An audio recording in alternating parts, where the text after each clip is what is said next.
নমস্কাৰ বন্ধু বান্ধৱীসকল, আজি আমি আলোচনা কৰিম এইচএছ সেকেণ্ড ইয়াৰৰ দ্য লাষ্ট লেচন যিটো ইংলিছৰ ইউনিট আছে সেইটোৰ বিষয়ে।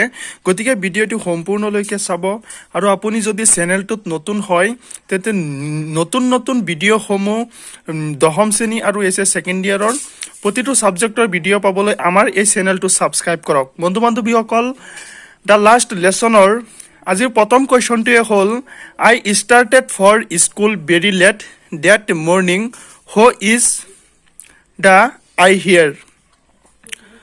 Answer I refers here to little France.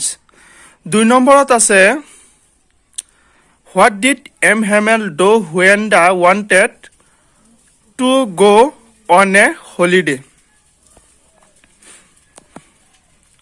Whenever M. Hamel, answer hobo, whenever M. Hamel wanted to go on a holiday, he gave his students also a holiday. 3 নম্বৰত আছে where was the lesson called the last lesson. Answer the last lesson was the last French lesson taken by M. Hamel as German would be taught in the school of Alsace and Lorraine by the new master who was supposed to come the following day. So the lesson was called the last lesson. 4 নম্বৰত আছে what had been put up in the bulletin board. The news had been put up in the bulletin board that an order had come from Berlin. German language was to be imposed on the people of Alsace and Lorraine. Now only the German teachers will teach German to the French-speaking population.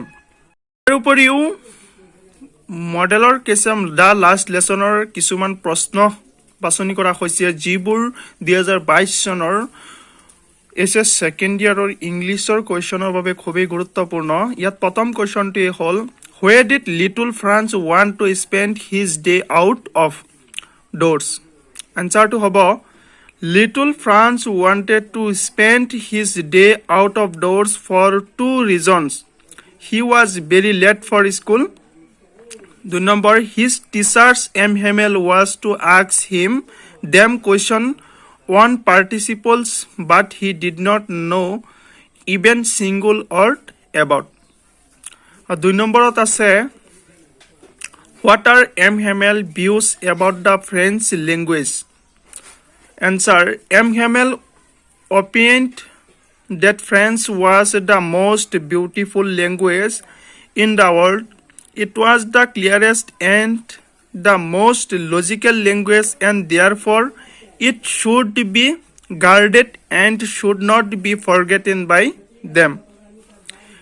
3 নম্বৰত আছে what was the commotion that France anticipated in the classroom.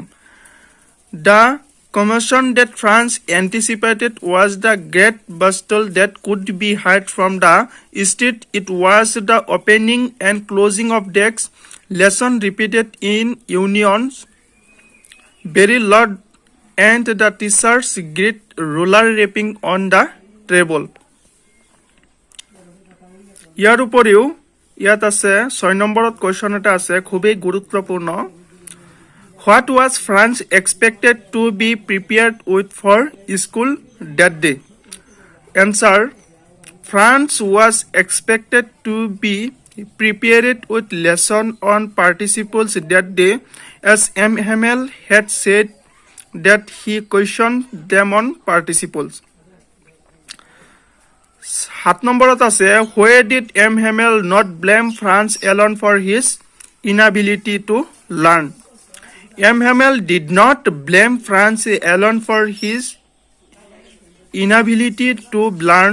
He blamed the parents who preferred their children to not go to school but to work on a farm or at the Miles, he also blamed himself because he often gave his pupils a holiday or asked them to water his flowers whenever he wanted to go for fishing. এইসমূহ প্ৰশ্ন খুবেই গুৰুত্বপূৰ্ণ 2022 চনৰ SS second ইয়াৰৰ বাবে English সাবজেক্টৰ খুবেই গুৰুত্বপূৰ্ণ প্ৰশ্ন গতিকে যদি আপোনালোকে নোট কৰিব বিচাৰে তেতিয়াহলে বহি আৰু কলম লৈ ভিডিঅটো সম্পূৰ্ণ চাই নোট কৰি ল'ব এইকেইটা প্ৰশ্ন খুবেই গুৰুত্বপূৰ্ণ গতিকে নেক্সট চেপ্টাৰত আমি লষ্ট স্প্ৰিং নামৰ যিটো অধ্যায় আছে হেতুৰ বিষয়ে আলোচনা কৰিম আপুনি পুনৰবাৰ কৈছো আমাৰ চেনেলটোত যদি নতুন হয় তেন্তে এতিয়া চেনেলটো সাবস্ক্ৰাইব কৰি লওক সম্পূৰ্ণ গোটেই সাবজেক্টৰ প্ৰশ্ন আৰু উত্তৰসমূহ নিতৌ পাই থাকিব ধন্যবাদ